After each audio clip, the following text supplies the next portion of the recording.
Mobile money took off rapidly in Kenya, along with mobile phones. But its growth depended on favorable real-world conditions, including an initial lack of regulation.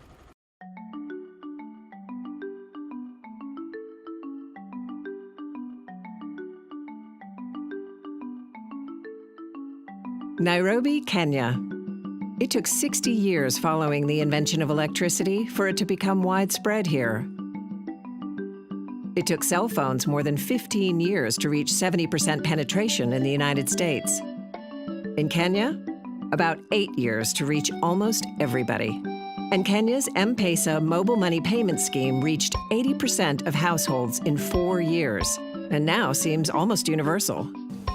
Mobile money had started as informal swaps of airtime credit, and so grew without the kind of regulations applied to banks. By the end of 2013, 17 million Kenyans, more than 2/3 of the adult population, were using M-PESA to pay electric bills and buy coffee, food, or gasoline. Millicent Apio sells secondhand clothing in a Nairobi market. And like many Kenyans, she sends money back to relatives in the countryside. Maisha ilikuwa ngumu bila M-PESA.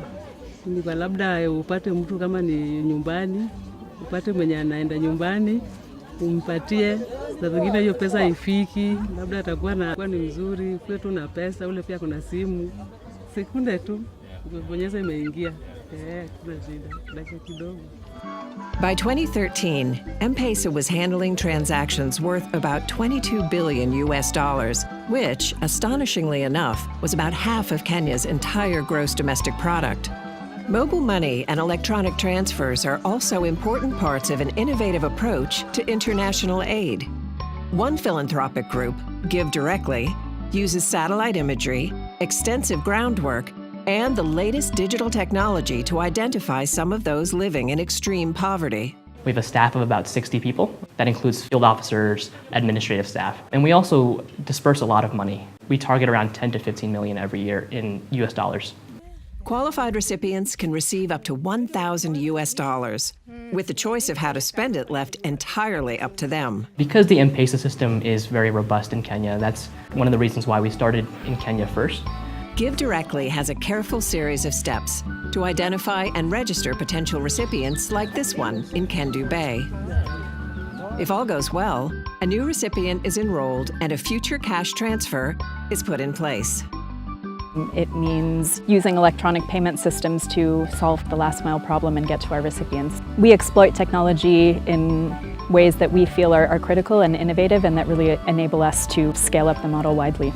Samuel Oma received his Give Directly benefits in 2012 and has put the cash transfer to good use. Give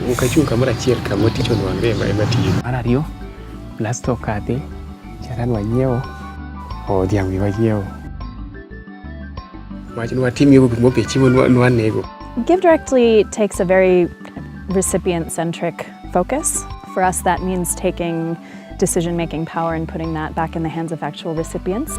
Kura kao pesa moro, achulo nigi school. Ay, ilweta nadongo alfa aboro mnadongo go, anyiewo go diek. Anyiewo go diek adek. Mara ariyo to koro kayudo, aja nyiewo go mabadi nagi. Aja nyiewo mabadi 20. 20 ma agero go odan kacha. Adek manodo koro achako go ohala matin mar uso cham. Gunia achiel ta uso kamano to koro aneno kaka joga gi dhi mbele. Give Directly's successes in the field rely on a back-office staff in Kisumu, Kenya's third largest city, running sophisticated software called Segovia.